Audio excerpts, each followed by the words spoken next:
News 18 বাংলায় আপনাদের সকলকে স্বাগত। আমি প্রিয়াঙ্কা রয়েছি আপনাদের সঙ্গে। শুরু করছি খবর দিনভর। পড়শি দেশের দিকে নজর রাখা যাক। উত্তপ্ত বাংলাদেশের রাজনীতি। বাংলাদেশে অন্তর্বর্তী সরকার বিএনপি দ্বন্দ্ব একেবারে তুঙ্গে।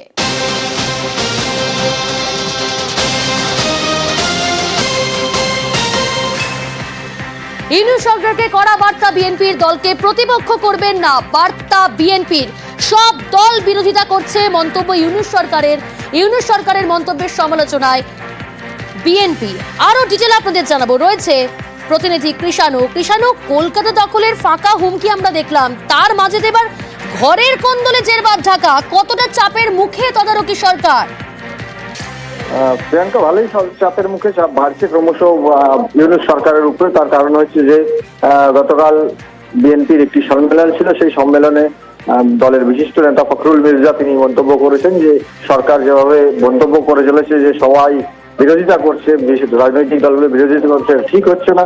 তিনি মন্তব্য করেন যে রাজনৈতিক দলকে প্রতিপক্ষ ভাববেন না এবং প্রতিপক্ষ করবেন না, কারণ কোনো কারণে যদি সরকার পড়ে যায় তাহলে কিন্তু জনগণও ব্যর্থ হবে, সরকারও যদি ব্যর্থ হয়। এই ভাষায় তিনি চাষাচলা ভাষাতেই প্রায় সমালোচনা করেছেন সরকারকে এবং একটা নিশ্চিত বার্তা দিয়ে চেয়েছেন যে সরকার যদি বিরোধীদের সমালোচনা করে তাহলে বিরোধীরাও সেই চিন্তার পথেই হাঁটবে। প্রিয়াঙ্কা, কৃষাণু তুমি সঙ্গে থাকো। আপনাদের শোনাই বিএনপি নেতার কি বক্তব্য। এই সরকার অন্তর্বর্তীকালীন সরকার, আমরা সবাই মিলে এই সরকারকে আমরা দায়িত্ব দিয়েছি। বিশেষ করে আমরা বিএনপির তরফ থেকে প্রথম থেকেই তাদেরকে আমরা সমর্থন দিয়েছি, এখনো তাকে আমরা সমর্থন করে দিচ্ছি, এমনকি এই মুহূর্তেও তাদেরকে আমরা সমর্থন করছি। কিন্তু যেন এই কথা বলেন যে রাজনৈতিক দলগুলো অন্তর্বর্তীকালীন সরকারকে ব্যর্থ করার জন্য কাজ করছে, এটা অত্যন্ত মারাত্মক একটা অভিযোগ। আমি তীব্রভাবে প্রতিবাদ করছি এবং আমি মনে করি যে এই ধরনের উক্তিটা প্রত্যাহার করা উচিত। যে দয়া করে রাজনৈতিক দলগুলোকে বা রাজনীতিকে আপনাদের প্রতিপক্ষ বানাবেন না। এই সরকার ব্যর্থ হওয়া মানে জনগণ ব্যর্থ হয়ে যাবে, আমরা ব্যর্থ হয়ে যাব।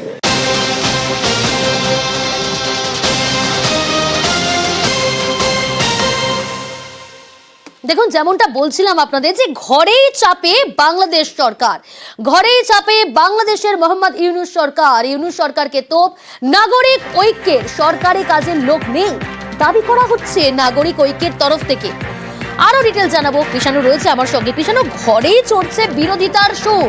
এবার নাগরিক ঐক্যের তরফ থেকেও এই যে দাবি তোলা হলো, শুধু তাই নয়, রীতিমতো তোপ দাগা হলো ইউনূস সরকারকে। একদমই প্রিয়াঙ্কা, মাহমুদুর রহমান মান্না তিনি নাগরিক ঐক্যের নেতা এবং তার প্রাক্তন পরিচয় হচ্ছে যে তিনি এক সময় আওয়ামী লীগ করতেন। যখন আওয়ামী লীগ করতেন তখন আওয়ামী লীগেরও প্রবল সমালোচক ছিলেন।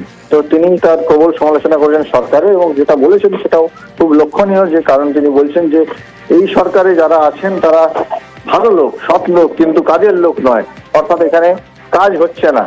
এবং তার সঙ্গে একই সঙ্গে তার মন্তব্য যে এই 4 মাস সরকারের হয়ে গেছে, 4 মাস 4 দিন হয়েছে সরকারের, কিন্তু দেশে কোনো পরিবর্তন হয়নি, দেশের অর্থনৈতিক ব্যবস্থার কোনো উন্নয়ন হয়নি, কোনো উন্নতি চোখে পড়ছে না। এবং একই সঙ্গে তিনি বলছেন যে একদল চোরকে ভাগিয়ে কি আরেক দল চোরকে আনা যাবে, এই ভাষাতেই তিনি কিন্তু সরকারের সমালোচনা করেছেন। প্রিয়াঙ্কা, সঙ্গে থাকো কৃষাণু।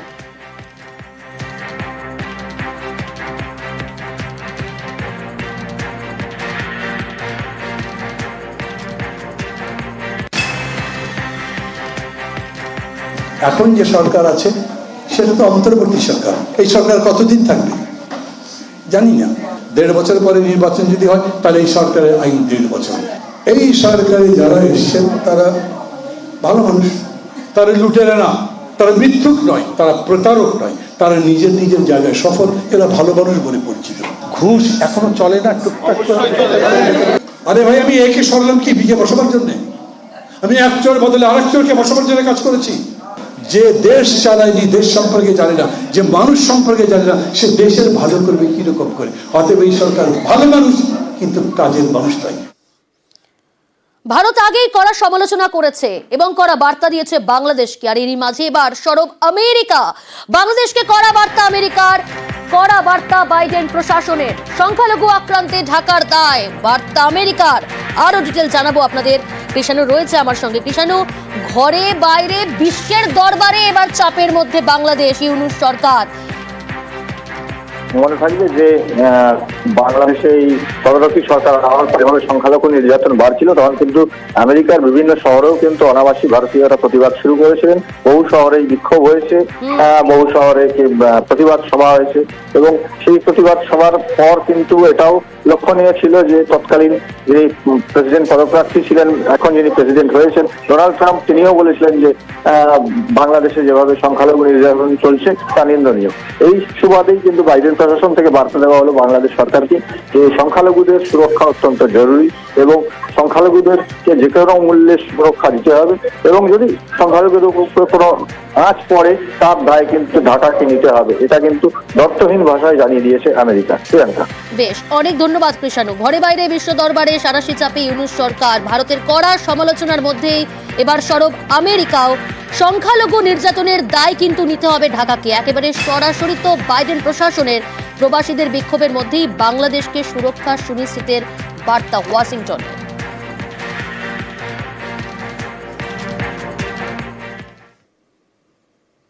গত আগস্ট থেকেই অস্থির বাংলাদেশ। গোয়েন্দা রিপোর্ট অনুযায়ী শেখ হাসিনার দেশত্যাগ এবং বাংলাদেশে ইউনূস সরকার আসার পিছনে চীন ও পাকিস্তানের হাত রয়েছে।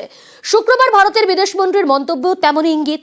চীন, পাকিস্তানের সঙ্গে বাংলাদেশ, এই তিন দেশ মিলে ভারতের বিরুদ্ধে ষড়যন্ত্র করতে পারে বলেও সিঁদুরে মেঘ দেখছেন অনেকে।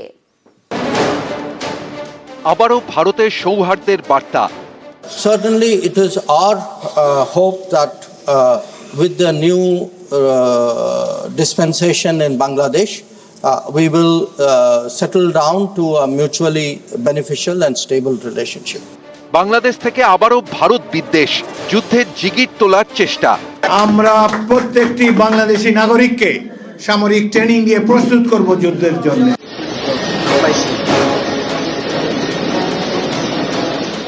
অগাস্টে দেশ ছাড়েন প্রধানমন্ত্রী শেখ হাসিনা। এখন ঢাকার মসনদে মোহাম্মদ ইউনূসের অন্তর্বর্তী সরকার। গোয়েন্দা রিপোর্ট অনুযায়ী আওয়ামী লীগ বিরোধী আন্দোলন থেকে শেখ হাসিনা দেশ ছাড়া এবং বাংলাদেশে নতুন সরকার আসার পিছনে রয়েছে চীন এবং পাকিস্তানের মদদ। শুক্রবার সংসদে বিদেশমন্ত্রীর মন্তব্যেও এমনই ইঙ্গিত। When we speak about neighborhood first policy, almost in every one of our neighboring countries, with the exception of Pakistan and China, we have had important development projects. That is the case with Bangladesh as well. বাংলাদেশকে চীন, পাকিস্তানের মদদ, এই তিন দেশের যা ভৌগোলিক অবস্থান তাতে অনেকেই সিঁদুরে মেঘ দেখছেন। ভারতের উত্তর পূর্বে চীন, পূর্ব দিকে বাংলাদেশ এবং পশ্চিমে পাকিস্তান। এর মধ্যে বাংলাদেশের সঙ্গে ভারতের 4096 কিলোমিটারের আন্তর্জাতিক সীমান্ত। এর মধ্যে পশ্চিমবঙ্গের সঙ্গে 2217 কিলোমিটার। এই দীর্ঘ আন্তর্জাতিক সীমান্ত থাকা পড়শির সঙ্গে চীন, পাকিস্তানের বন্ধুত্ব গাঢ় হচ্ছে বলেই দাবি। এই পরিস্থিতিতে এদিন বিদেশমন্ত্রীর মন্তব্য যথেষ্ট তাৎপর্যপূর্ণ। এই তিন পড়শি দেশ হাত মিলিয়ে ভারতের বিরুদ্ধে ষড়যন্ত্র করতে পারে বলেও অনেকে সিঁদুরে মেঘ দেখছেন। পাকিস্তানের উপরে একটা নিয়ন্ত্রণ আছে, বাংলাদেশেও কিন্তু চীনের অনেক ইনভেস্টমেন্ট আছে, কিন্তু এটা ঠিক যে দুজনেই বাংলাদেশে interested.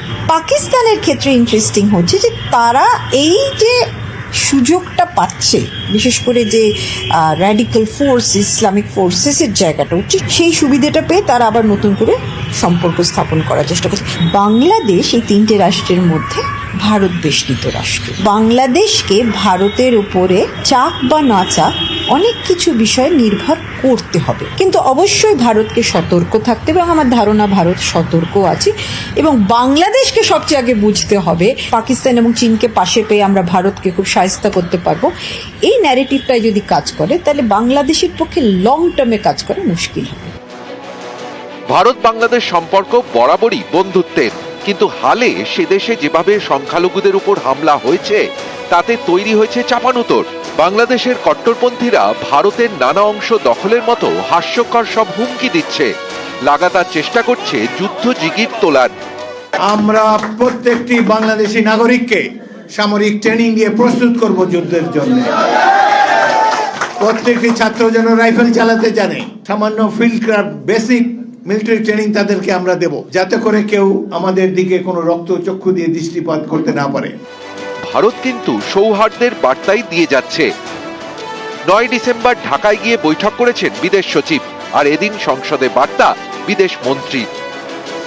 Certainly, it is our hope that with the new dispensation in Bangladesh, we will settle down to a mutually beneficial and stable relationship.